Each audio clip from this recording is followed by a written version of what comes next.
Okay. Um, I don't know. I've never talked about these things when I realized them in my own life. I don't. I've never done this. I don't know why I want to do it now. I think I want it to be straightforward and honest. I. I guess I'm in the point of my life where I'm in cross paths and I need to understand this about humanity because you hear a lot of opinions online and it's really confusing. For example, talking about the topic, it's about love. It's love conditional. It's unconditional. And I'm guess I'm guessing I'm just really confused because I agree with both parts when they give their arguments. It's like, for example, when it comes to obesity, there are some people who say you should love yourself at every size, and then there are other people who are like, no, you shouldn't, because then you don't improve. And it's like,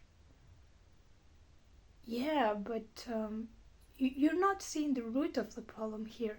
The root of the problem is that the person doesn't love, I mean, that specific person.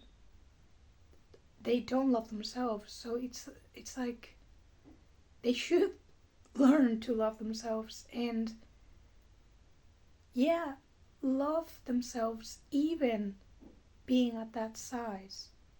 Like, I don't know if this makes any sense to people, but I don't think love is conditional, and a lot of people think it is. Love is not conditional. What is conditional is compromise. And I give you an example of this. Um, I might I might love a drug addict, but I might not compromise with him. Imagine the situation where I'm dating a drug addict and I don't agree with him doing drugs, or maybe my partner suddenly started doing drugs and I don't agree with that behavior. It doesn't mean that when they are drugged, I love them less. I still love them. I just don't compromise with them. I don't compromise with them on that specific behavior.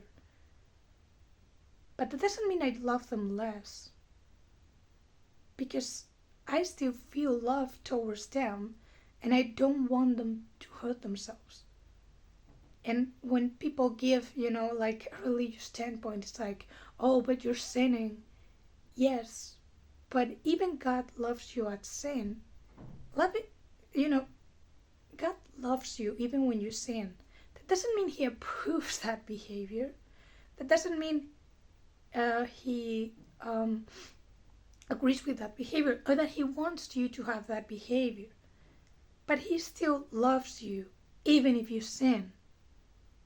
So I guess what I'm trying to say is that, I don't know, I've been hearing a lot of people from the left, from the right. Some people want to condemn, I don't know, for example, OnlyFans models or OnlyFans girls. And other people are like, but no, we have to be liberal. And I guess I'm stuck in this weird area in my life because, like,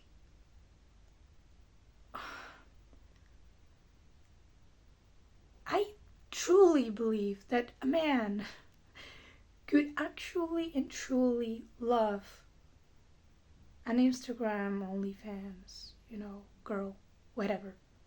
He truly could love her even if he doesn't compromise with her behavior. Because love is not conditioned. So, I guess what I'm trying to say is that you might not let everyone in your life, but you can feel love and compassion towards people. And yes, I absolutely agree with people who say you should love yourself at every size. Because people who say you shouldn't, they don't understand the root of the problem and they don't understand love. I used to be overweight, by the way, just saying this. And I still struggle with, I would say, anxiety and, really image problems, I would say, generally. I'm sorry. I didn't expect to get emotional over this. But, like,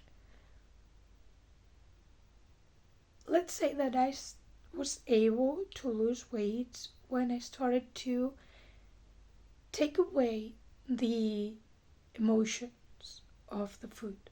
Take away, and when I'm detached from food, right? I naturally eat better. I don't need to it's not that people who are overweight, this is my perspective at least, it's not that people who are overweight think too little about what they eat. The problem is that they think too much. I remember one of my, let's say, sport coach talking about an experiment where they left children at a convenience store or a supermarket for a few days. And the first days they ate from sugar candies and all this and all that. But as time went by, they started to eat fish and vegetables and all this because the body naturally knows what it wants. And this also happened on the fitness industry now and all this. Like, people are saying that they're mocking usually intuitive eating or eating intuitively. I honestly think that's my goal, but I'm not able to do it now. But it makes sense that the body craves certain things when you listen to it. And let's put it this way, I don't think people who mock intuitive eating actually understand what it is. It doesn't mean you eat whatever you want or whatever. It means you're actually and actively trying to understand your body's cues and hunger cues and understand them and understand when they are hunger cues and when they're not, and honoring them when they're hunger cues. That means when you are actually hungry and not trying to cope with something emotional and not putting emotions on food.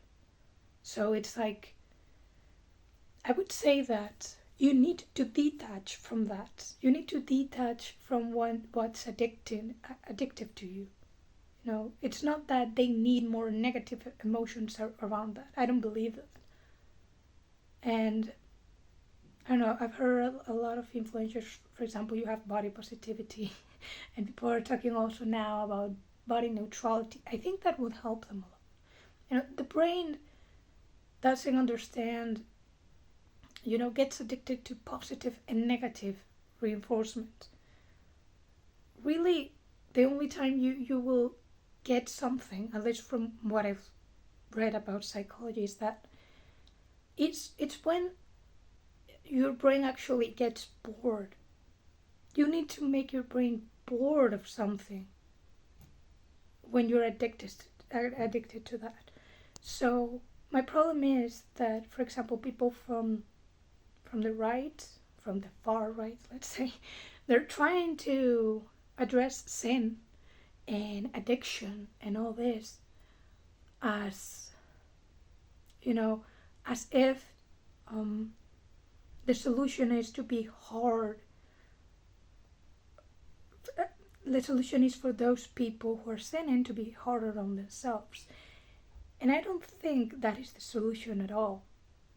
I think that the solution is for them to be softer. Because it's not that they don't care. They might act like they don't care, but it's not true. It's not that they don't care, it's just that they care too much. They're putting way too many emotions on that, and that's why it becomes addictive. Because your brain is trying to solve that emotion that has not been resolved for some reason, some trauma, something. It might have to do with your family, it might have to do with something that happened to you, something that actually shifted the natural way of being. And because nowadays we live with so much stress and so little time to process our emotions, um, I think it's becoming a bigger problem. But I guess what I'm trying to say is, I don't know. The topic started if love is conditional, and I don't know. I guess I wanted to share what I think because I'm too tired of hearing two sides of the same story where I don't think they're contradicting each other at all. They're both right. They're both right, but they're contradicting, more concerned about contradicting what the other's saying rather than understanding what the other's trying to say.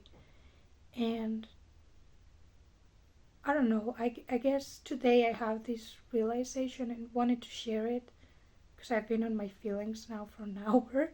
So I guess because I'm fresh on them, I can speak about them. And I don't know, I don't know if anybody, it's knows more about this, but usually I try to put words on my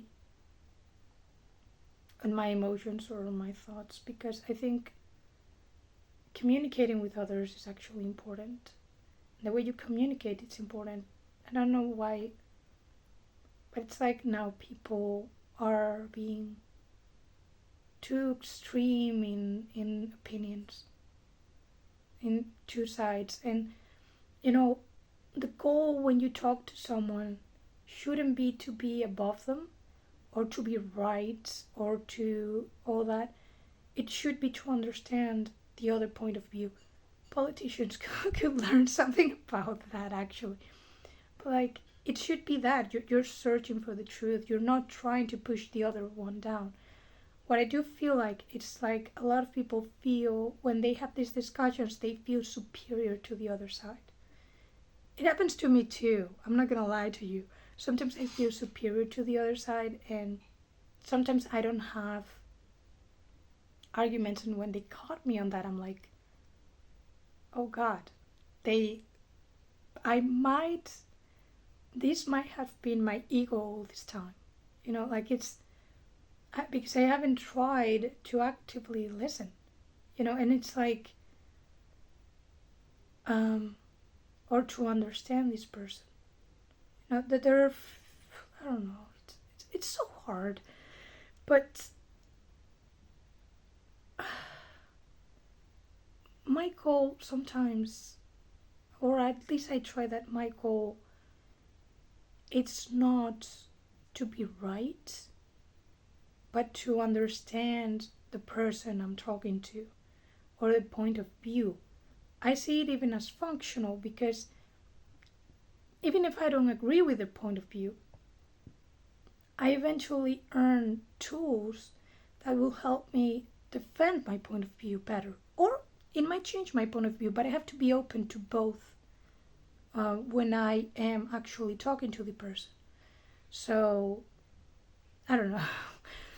I don't know why I wanted to share my thoughts, but like this seems like a rambling, honestly, at this point. But yeah, the topic was, is love conditional or unconditional? And in my perspective is, love is unconditional, compromise is not. So I'm trying to love myself at every size, at every moment, at every mistake. I'm really bad at it. I'm good at that. I have to say that. I am honest about it. But I think it's what I should root for and what I should be looking for. Even if I don't compromise with all my behaviors. So, I don't know. I hope I'm putting into words, by sharing this, I'm putting into words what other people feel or think. Because maybe we can help each other. And also, I would love for people to also tell me or comment about it if they think it's okay or not. Not if it's okay, but like if they agree or not. Because I don't know, I like the hearing other points of view too, so I can learn the truth or get closer to the truth too. Um, so that's all I wanted to share, honestly.